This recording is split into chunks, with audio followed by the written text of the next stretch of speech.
All right. So for this episode of the Exit Plan, we have Typo joining us. I met Typo through Twitter. He's a former Marine veteran turned anarcho-capitalist like myself, and he's also the host of the Biting the Bullet podcast. So Typo, thanks very much for joining me. Thanks for having me on, dude. Really excited. Yeah, right on. I know I kind of gave like a brief introduction, but maybe you could just give us a little more of an intro and tell us about yourself. Sure. Yeah, I'm Typo, former Marine. I was an intelligence Marine for 5 years. And toward the end of my contract, I started to become more of a, I guess, libertarian thinking, especially during the Trump election. I guess that kind of really brought my attention to politics, or at least American politics, a lot more. Uh, kind of influenced through people that I know personally, but also somewhat Gary Johnson, which is not typically what people hear. But then me and my buddies, we kind of thought that we were shortly after getting out of the military, we kind of thought we were alone in our ideas and thinking. We kind of thought that we were the only ones out there that were kind of becoming libertarian or anarcho-capitalist types. And we were talking about all this kind of stuff and politics in the backyard together, just arguing and joking around. And we figured that we'd just put a microphone in front of us and see what happens. And that's how the podcast Biting the Bullet started, where it would be me, Luke, originally was our other buddy, Jared, but then Jared, he moved on to bigger and better things. So it's just now me and Luke. But the whole idea of our podcast is just kind of like that feeling of being back in the smoke pit, just hanging out with buddies in the military and talking about different things going on. We kind of more came into it from an anti-war perspective, just the things that like I wasn't never personally deployed, but a lot of my friends were, them coming back, dealing with those issues and what they saw over there, and kind of changed our entire perspective on the military. And then we started our podcast, and it's going for like 2 years now. So it's pretty cool. Right on, man. Yeah, very cool. It's definitely a common trend. People getting out of the military and then realizing that they were lied to a lot. So yeah, yeah, it's very common. I mean, it's kind of weird too, because a lot of people from, I guess, our generation of serving in the military that I talk to, I don't know if I mean, it's kind of anecdotal, but all the Marines that I run into tend to be more maybe radical Republican types, or typically more libertarian leaning. And I think that just has a lot to do with like the pressures of the Marine Corps, because I mean, I don't really know. I can't speak for the other branches, but just from my perspective, it seems the Marine Corps really tries to control a lot more aspects of your life than any other branch. And I think once you have that sense of like like when you're in, you're like, why am I doing this? And then sometimes you don't get like a legitimate answer of why you're doing the things you're doing. And I think that kind of like that just instinctual, like, okay, this is bullshit. I think that kind of carries over when Marines get out and they kind of see the government as like, okay, this is like instinctually, this is just kind of bullshit. Like, what's going on here? And I think it pushes a lot of people toward like more, I guess, constitutional conservative types, or even libertarian. yeah, I agree. I don't know. I don't know what the exact reason is either. I remember a phrase we would always say is, good enough for government work. So Yeah. all that stuff of just like, doing stuff that makes absolutely no sense and never really getting an explanation to it.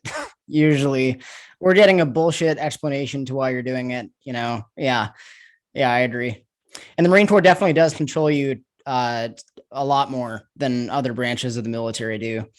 So let's move into that. Like, what caused you to change your mind on, war and the US military? And, because I can say for me, I grew up in a very militaristic family. I was propagandized. I thought that people in the military were, awesome, heroic, badass. I wanted to be a part of it. And I spent my entire life thinking that this was a good thing. And then when you see things like WikiLeaks and the truth about 9/11 and, Halliburton making 40 billion bucks from the Iraq war, it's like, all right, you need to ask some questions here. And those questions are often very, very difficult. So tell us about that process. Yeah. So, I mean, honestly, pretty much going in through high school, I wasn't really political, I would say. I didn't really pay attention. But I would probably say the same thing for you applies to me is then, I mean, I'm like, I don't even know, man. Like every male in my family has served in the military, like majority of them.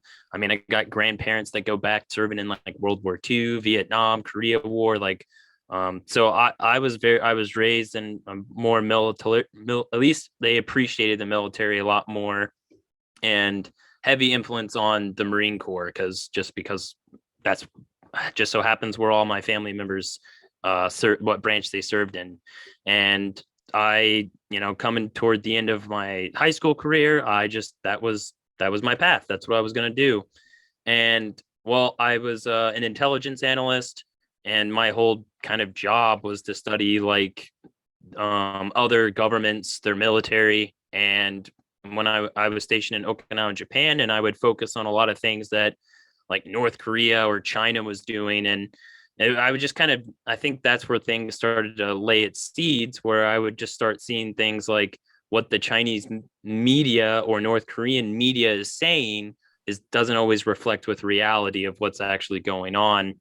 And when you start learning those things, I kind of just took that same approach toward North Korea and South Korean government and started looking at our own government, our own media, and things just didn't line up as we were being told. And then luckily, this is probably very rare, but when my second unit in the Marine Corps, I went to First Tank Battalion in 29 Palms. Oh, that sucks. Oh, it was terrible, dude. It was absolutely, that unit does, by the way, that unit doesn't exist anymore. Tanks do not exist in the Marine Corps at all. So everything I did there was absolutely a complete waste. But I did get very lucky with the officer I had there because he was a very outspoken Ron Paul libertarian. Whoa. And yeah, very rare. Like, so when I come in, I wouldn't really deem myself as anything politically at the time, but if anything, I probably fell along the lines of like a neocon Republican, just repeating the talking points of like all the nonsense that they would spill. And we'd be going like, I don't know, over some intelligence briefings about things going on in the Middle East or whatever, and then we would learn about like what this insurgency group and this insurgency group's doing here and there. And then at the end of it, he would start telling me things of like, yeah, and we funded them. And I'd be like, wait, what? And then he would just go into like things that I just never knew about, like what the military does, what the influence that is in the military that's not really for the best interest of the American people. And when he started putting things like that, I was just like kind of shocked because I've never heard these things before. And he kind of definitely pushed me toward being a more libertarian. And then when Donald Trump was running for election, I mean, the Marine Corps was pretty freaking hyped about it. Like Oh I yeah, saw I remember. a lot of Marines pretty hyped, but I never really I didn't really like the guy. And I mean, I thought he was funny, but I just didn't think that he would have been, I guess, a good president. So I guess I would kind of being politically awakened because, there was like one side in the Marine Corps, I was watching all these, all these people kind of freak out about, are you good? Yeah, hey, sorry about that. My cord got disconnected. My bad. Oh, You were saying uh oh darn it. What were you just saying? You were talking about uh, how Donald Trump got elected. Everybody was super pumped. yeah. So it seemed like everything was kind of, well, I'll just tell you a quick story. When Donald Trump became president, like would watch the news and there would be like, oh my God, the worst thing ever. And then on the ground in the military, like the day he got elected, the Chow Hall, oh my God, man, like they were going crazy. when this guy won. I mean, it was really cool. I liked being in that atmosphere. People very enthusiastic, just really excited. And I mean, can you hear Damn. me? Yeah, I can. My bad. No, you're good, dude. I live in the middle of nowhere in Southern Illinois, so I have problems like this all the time. So it might be me, not just you. Okay. All right. All right. Well, darn, I had to cut you off. I don't know. Go ahead. So I think I last thing I kind of was saying, like everyone was very enthusiastic about Donald Trump, and I mean, I was excited for the people around, but I wasn't like at that into Donald Trump. I guess I fell more along the lines of Gary Johnson, and I thought he would be the better of the candidates in 2016. But when like I just there was one point in time in the with 2017 was my last year in the military, and I had like 5 or 6 months left. And at that time, like tensions between Donald Trump and like North Korea seemed kind of high. And I mean, he was just openly talking smack to the dude on Twitter. And at one point in time, our division general came down and was like giving us, it was like for our weekend safety brief or whatever. And during that brief, he straight up tells us we're probably going to go to war with North Korea. Like this came from the division general's mouth. So I had like 5 months left. I'm already like looking forward to going to college. And and then I look at Twitter and Donald Trump's on there talking smack. And I'm like, dude, can we calm down for a little bit? Wait till I get out of the military, please. And but then like before he even got out of the Marine Corps, he was crossing the DMZ and having like peace talks with the guy, which was just kind of the most crazy mind twist I ever experienced. But I think that like that kind of like Donald Trump was very hawkish. And after my time in the military, I kind of like met a lot of like combat veterans, and a lot of them were like kind of messed up from it and their experiences over there and what they did. And none of them were like exactly proud. And a lot of them had like terrible stories, and nothing just like nothing was like the idea that we're serving to fight for freedom or protect the Constitution. It Yeah. just seemed like a complete shit show. And that really like held on to me as I was getting out of the military. And I kind of started to recognize that what is presented to me as like the traditional norm or the fact, it wasn't true at all. And that's kind of like toward the end of my Marine Corps career was when I really started to dive into more libertarian ideas. Nice. Nice. Did you ever read the book War is a Racket when you were in? No, I never read it when I was in, but I did. I read it shortly after I got out. Okay. Yeah, that's an interesting one. I mean, that's I was handing that out quite a lot toward the end of my quote service. I've noted, I mean, it's just like the cognitive dissonance with anything else. I mean, some guys that get out of the military are, not proud of what they did and realize they were lied to and they wake up from it. And then others are like kind of defensive about it. And, they try and justify it in some way. But are there any like major for me, I'll tell you the thing that really did it for me was War is a Racket, reading this book written by, a former major general of the Marine Corps who got out of the military and then started going around America basically on an anti-war tour, talking about how war is only fought for the profit of politicians and central banks. And then, of course, there's the 9/11 stuff, which people can sometimes really look at you like you're crazy about. But what like really woke you up from it?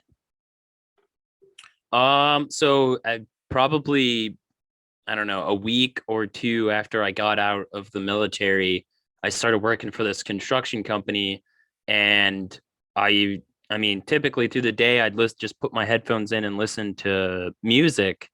And then, but one of my buddies, who was already kind of a libertarian and at least knew of different libertarian like podcasts and stuff, he just recommended me to listen to Tom Woods and Dave Smith, Part of the Problem. And the whole time while I was working for that company, I just kind of listened to their podcast. And I think that I would contribute to the most is the reason that I completely changed my perspective on politics, and that kind of pushed me into being an anarchist in the sense. Yeah. Yeah, for sure. It's also a difficult thing for people too, because a lot of people in the US started government schools. And even if you're going to a private school, you're still learning this, the curriculum that the state mandates. So you're basically learning all this government material. And of course, the government is going to glorify its military. Just like, I tell people, like, if you were to go to a school that McDonald's paid for, you would be graduating the school thinking that it's a good thing to go be a manager at McDonald's. It's like, it's common sense. Whoever is funding it is going to have their own interest in it. And with the military, people think the only way we can have a safe defense of the nation is to have a standing army. And I disagree with that, and many other people disagree with that. And my answer to that is, standing armies make a nation less safe. Just the general idea of taking millions of young, naive people and giving them machine guns and then telling them to not question anything. Like, maybe that's not a good idea, Yeah, I 100% agree. I mean, I think it even like you said, it starts in public school where, I mean, we grew up in the Bush era, and the whole, what used to be kind of like the woke stuff that you can't question was the troops. I mean, you can't question the military or the troops, or if you don't support the war, then you don't support the troops. And I mean, at the time that resonated with me because of my family military history. So yeah, it makes sense that, like this, like we're all kind of like bought into this propaganda that the military it's just good no matter what they do is good. And but I think like when people like that, like going on, and I've kind of noticed in the news right now is like that CNN's been harping on sports for their deals with China. And even Joe Biden has came out to like, oh, we're going to boycott the Olympics because China, it's because it's being held in Beijing. And like, they have to put on this front of like, there is an enemy out there. And I think you're right. There's a lot of Americans that like, oh, we have to have this federal government because what if like China invaded or whatever they're afraid of, like whoever invades or whatever. And I think that like you're right with the fact that we have this military now is what makes other countries or even terrorist groups a threat to us, because of all the things that our government and military gets involved with right now. There's like a thing called blowback theory, and when you get involved in other countries politics, life, or country, or literally invade their country, they're not going to be very happy. And that's going to make us like the attacks on our country, like terrorist attacks, more possible because there's going to be a lot more people upset that we're involved in their stuff. So I think you're right, where we have this standing army now, and the idea is it's supposed to protect our country, but that's just not the reality of what they're doing. And them effectively getting involved with a bunch of other nations, either militarily or backing them or arming them, cause all these unforeseen consequences that result in us being more susceptible to attacks from other countries and things like that. Yeah, it's a tough thing because men do have an instinctive desire for war. Like men, we want we enjoy fighting in some ways, and we have a natural instinct to want to protect other people, and that's a very virtuous thing. But unfortunately, the government comes in and quote educates people for their entire childhood, separates them from their parents, and that honorable desire to want to help other people and serve them and die for them potentially is perverted into taking that and basically turning somebody into a mindless robot. Unfortunately, there's no other way to say it.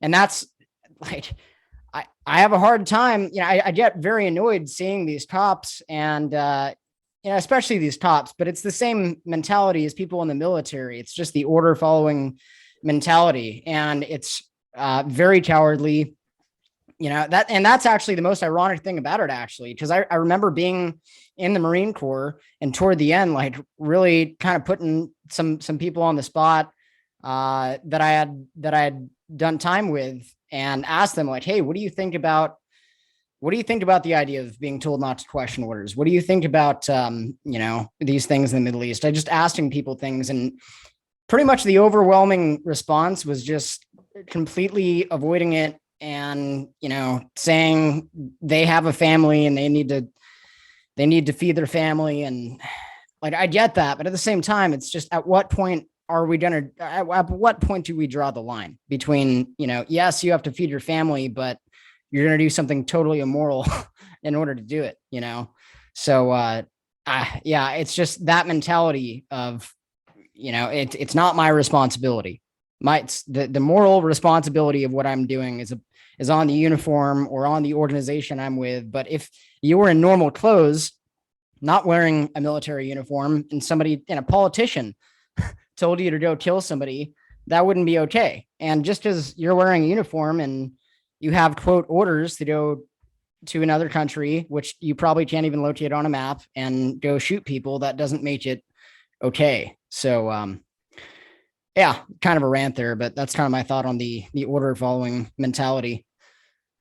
Yeah, I had a lot of problem even at a young as a young Marine. I had a lot of problems with. I mean, I'm sure like the message to Garcia, like that whole like I guess it what was it Commandant's reading list book that they wanted us to read, and I remember them explaining it to me and then actually reading it, and I was so like I understand what they were the point they were trying to get across to younger people's like don't question any orders, just do as you're told and get it done.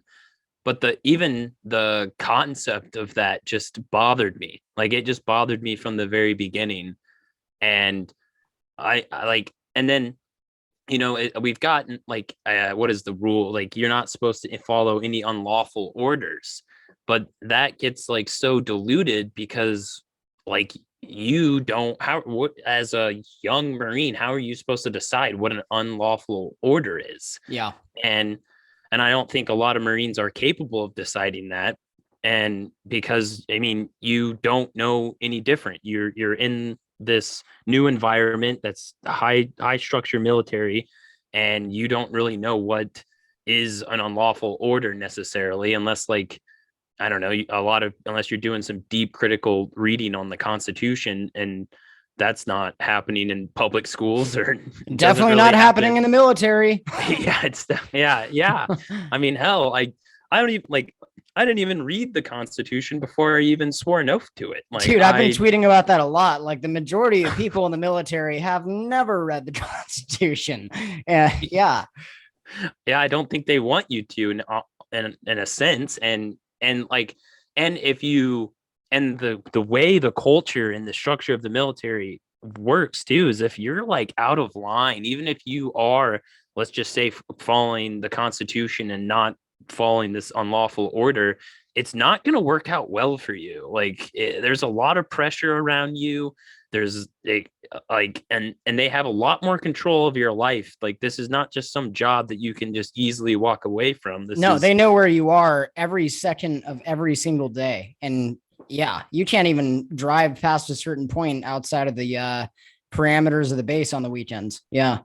yeah. And I mean, I got in a little bit of trouble when I was in the military, and I had like 45 days of restriction. And I mean, if anyone doesn't really know what that is, it's like being almost on house arrest, but maybe even worse in a way. And like they have a lot of without, I mean, taking you to court necessarily, they have a lot of control over your life, a lot. And if you're not, I guess, going with the group, they can make your life miserable almost instantaneously, and it's not very fun. And it's so the whole structure itself just kind of it incentivizes people to just go with the group because it's not fun being the, I guess, black sheep, because maybe not even your higher ups. Sometimes your own people that you serve with that are the same rank as you will look at you differently, because if you're messing up, the Marine Corps has this fantastic method of mass punishment.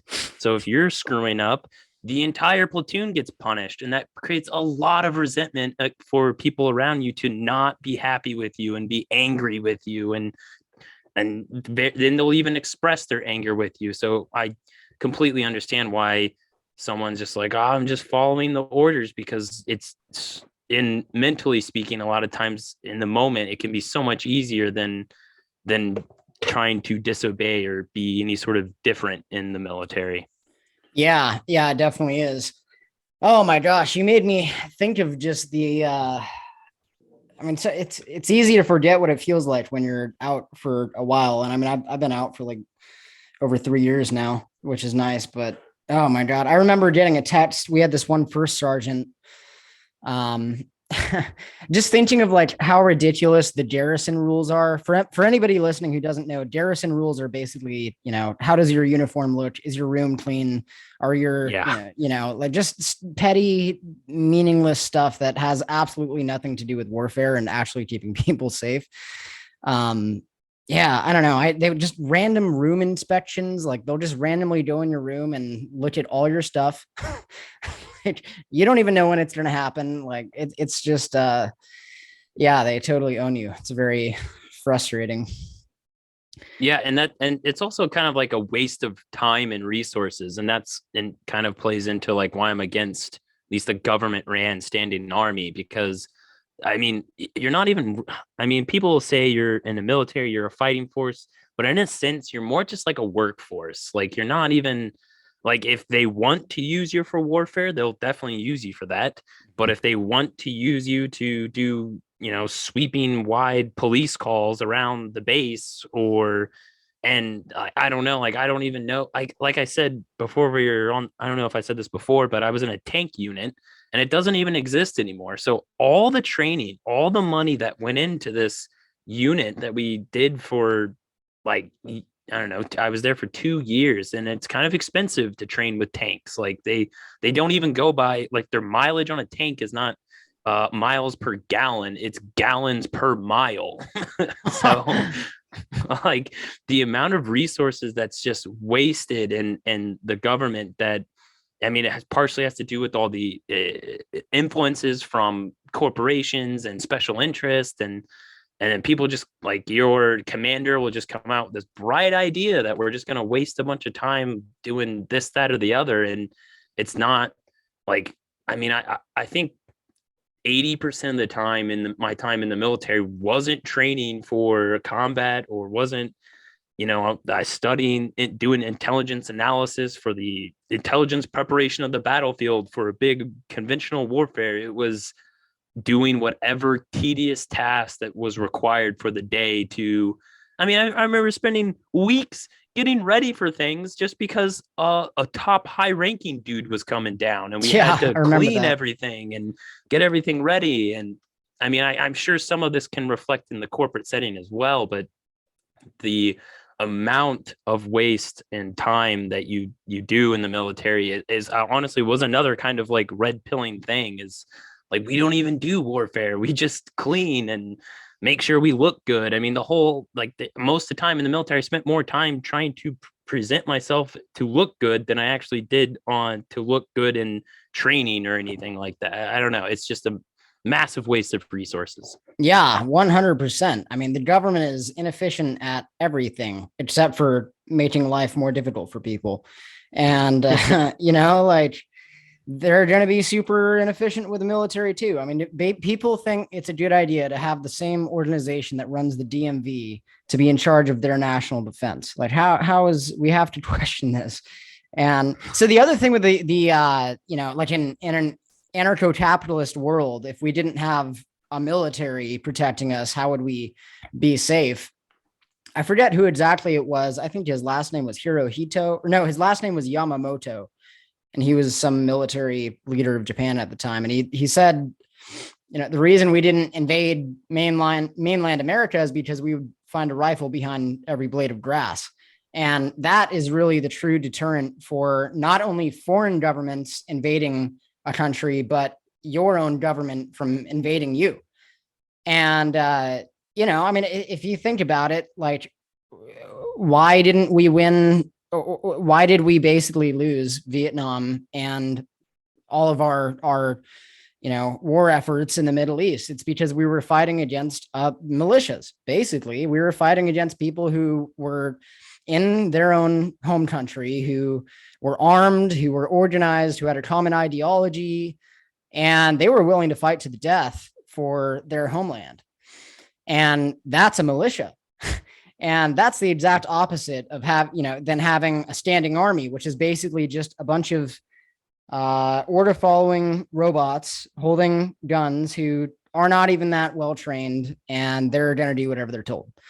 So one is a free market option of national defense. The other is a communist option, basically. So yeah, any other thoughts on the military or all that? I'd love to jump into Bitcoin. Maybe we could talk about like how Bitcoin fixes this and from the perspective of, from our perspective on Bitcoin.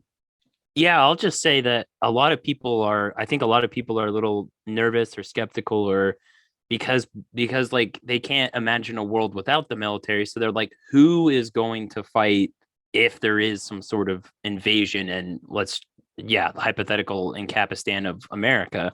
And well, there's plenty of evidence that when people are scared and they think there's a real threat to America, I mean, in World War II, they had a draft, but they had far more people that were voluntarily signing up than they needed for the draft.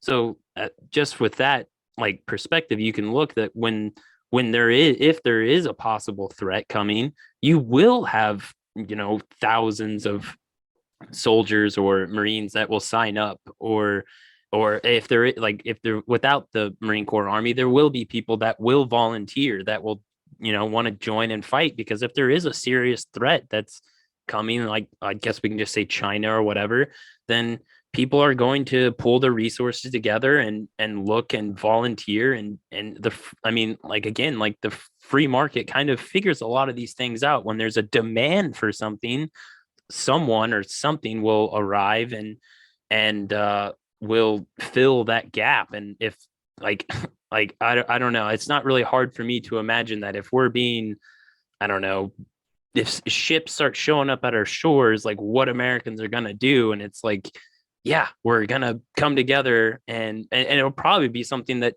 kind of unites us on a front, and people will volunteer to like fight it off. I mean, like we kind of started this off, like there's this extreme virtue with people that are joining the military where they honestly do feel like they're signing up for something that's greater than themselves, that they're willing to put their lives on the line and die for a cause.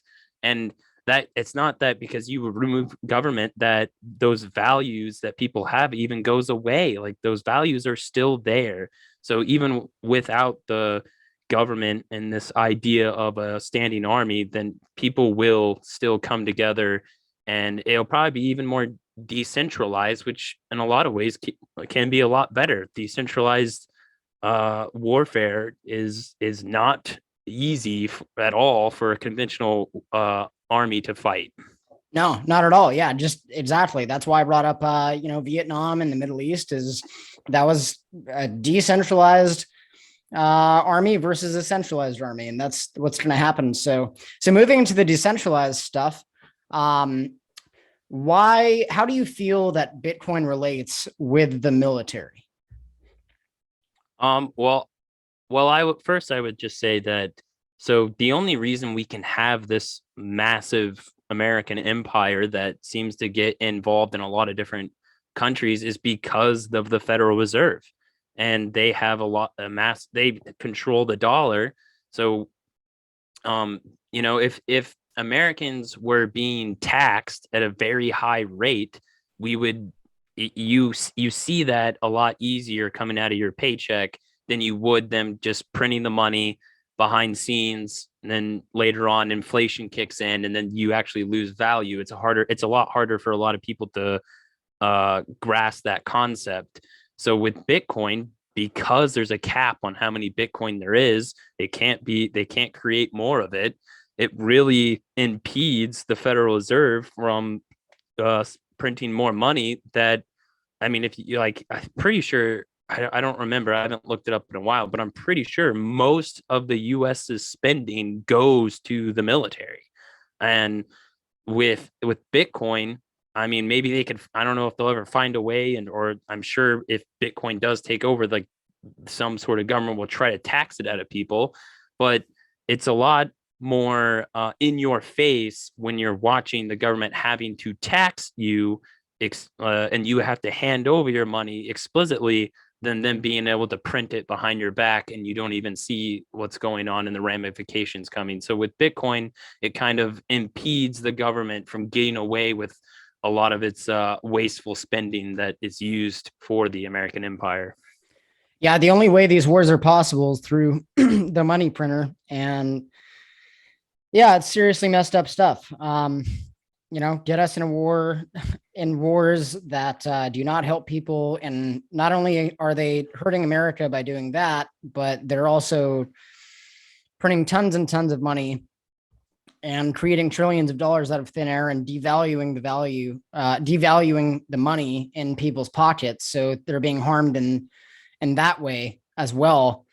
Yeah, it's to me, I don't see any more effective option for stopping war than Bitcoin. And I don't see any other way. And the reason why is because I think everybody benefits from Bitcoin. Yes, the Federal Reserve does not want Bitcoin to, take over, and but that being said, I mean, a lot of politicians do, because they have their own personal interests, and for businesses in their area using it. We look at Ted Cruz out of Texas. He's a huge Bitcoin bull because he's personally benefiting it. Being a politician out of Texas, where there's a lot of Bitcoin mining and people profit, and he gets tax revenue. They're always going to want to fill their pockets, but Bitcoin gives people at every level an incentive to adopt it. Do you think what do you think about the US government and Bitcoin? Because, the military industrial complex being defunded, that's a very, very big deal. And, they're not going to want to just immediately give up their power and let the world be on a Bitcoin standard. So, yeah, go ahead. Yeah, I'm not really sure exactly what the federal government will do, but I think it's one of those things that it's inevitable. And I feel like Bitcoin's also like way too big for even the government to try to counter it. And I kind of feel like I feel like the federal government's probably going to invest and probably purchase a significant amount of Bitcoin. I don't know exactly when, but I think this is one of those things that like I don't know if they know that their whole system is kind of like coming to a close, but it just seems like they're reacting like it is. I mean, the Federal Reserve is printing more and more money than ever before. I think in the, like, what was it, like the last, I might be messing this up, but like the last like 2 years, they printed like 40% of the money that's in circulation or something like that. And it just, to me, that looks like they're kind of trying to make out with everything they can before something else takes over. And I mean, I'm not really sure on the timeline, but I don't think there's anything they can do to stop it. I mean, maybe they can try to put regulations, or maybe they'll try to, I don't really see them trying to like outright ban it. I mean, Yeah. even if they did, I don't think that would work. So I kind of think that Bitcoin's kind of happening, whether they like it or not. I think they recognize that now, and they see it as a true threat.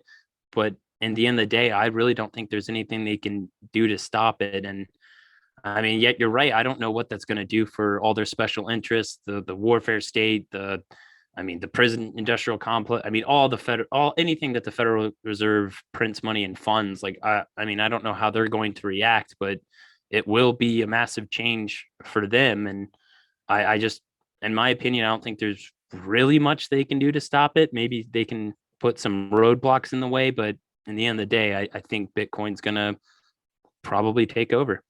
Yeah, I mean, the dollar is collapsing either way, and that would make everything else they're funding collapse as well. And I think that's inevitable with or without Bitcoin. If you look at the history of every other fiat currency that's existed, they all go to zero. So, if anything, the collapse, not every empire is going to last forever. And we're like a modern day Rome where how many, what is it, 134 different countries we have bases in? Yeah, like that's somewhere around there. Yeah, and I think it's over 700 military bases total in other countries. So that's not ever going to be able to last permanently. So, yeah, I think even if they adopt it, they have an interest in doing that because I don't think they're going to give up the power of the money printer. Maybe they're obviously going to try and put in a CBDC.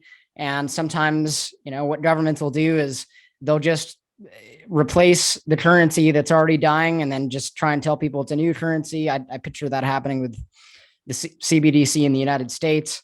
But either way, if they have Bitcoin, then they're benefiting because the more money they print, the more wealth they gain, like in proportion to the money they're printing, if that makes sense. So I agree with you. I think it's way too late for them to ban it at this point. I think too many people have too many interests in it. Corporations own it. So, yeah, I guess the next step for them is to create as much FUD as possible, regulate the hell out of it. And I think that's the best they can do at this point. So, but for me, man, I mean, it's a really beautiful thing because when I was in the Marine Corps, I read about Bitcoin and I just had this aha moment of, wow, like if the entire world is on a Bitcoin standard, that will save people's lives and a lot of people's lives, because this warfare ends. So, people buying Bitcoin is a matter of life and death if you really think about it. So it's a pretty cool thing. Yeah, I really agree with you, and not necessarily like, at least for maybe not right now, we don't really see that here in America. But if you look at like other countries, like it literally is like there's a significant amount of people in Africa that are purchasing Bitcoin because I think like in Zimbabwe, like their currency is just going, like their state currency is just going to trash. And when you have like the government that basically has a monopoly on the currency, like right now we put it in a bank because you're not supposed to have like a certain amount of cash or something like that, or at least when you transport it, you can get like arrested for having like over $10,000 or something like that. And when you look at other countries where their economic effect is a lot more severe than it is in ours, at least right now, they need something that can cross borders and they need something that they can put their value into so it's sustainable, and because their currency is much more volatile and I mean, hell, I think Venezuela went through hyperinflation, which is insane to like I don't think a lot of Americans could even grasp the concept that like your money has a lot of value, then like a couple days later it's worth nothing, like damn near nothing. Like toilet paper is worth more than a sheet of toilet paper is worth more than the dollar right now. Like I don't think a lot of people can grasp that in their heads, and trying to explain that to people that like these poor countries where their currency is being massively devalued, this Bitcoin is giving them some sort of life, something they can invest in, something that doesn't lose value and is much more reliable. I mean, you don't have to go through the big banks to transport your money. I mean, someone here in America, if they just wanted to give money to someone in Venezuela, they can do it almost instantaneously. They don't need to go through some third party bank and get it wired, and you have to pay like some sort of what's it called when you convert dollars into Venezuelan money or whatever. You don't have to worry about stuff like. Yeah. Yes, that's what I'm looking for. And yeah, I think that the effects of Bitcoin it's already happening in other countries, and I think it's just a matter of time before it becomes more of a real life adoption here in America. And we're already seeing signs of it being picked up a lot more and more here today. Yeah. Yeah. People are feeling the pain of inflation, and it does not take rocket scientists to, notice like a lot of money is being created and I'm buying less and less with it. So, yeah. Well, hey man, I really appreciate you jumping on the podcast, and it's really cool to talk with like-minded veterans that see why Bitcoin is such a big deal. And yeah, man, we're growing in numbers. Like every conference I go to, I'm meeting more and more veterans that are into Bitcoin, and I think it's a really good niche. So yeah, really appreciate you taking the time. And actually, if you could just tell us how we could find you. Yeah, for sure. First, I just want to say thanks for having me on, Andrew. I really enjoyed the conversation. But if you just go to bitingthebulletpod.com, you can find all the links to our social media, our podcast, our episodes are all there. And then if you want to follow me on social media, it's at the real Typo on Twitter. Awesome. Right on. All right. Until next time, I will end the recording now. Cheers.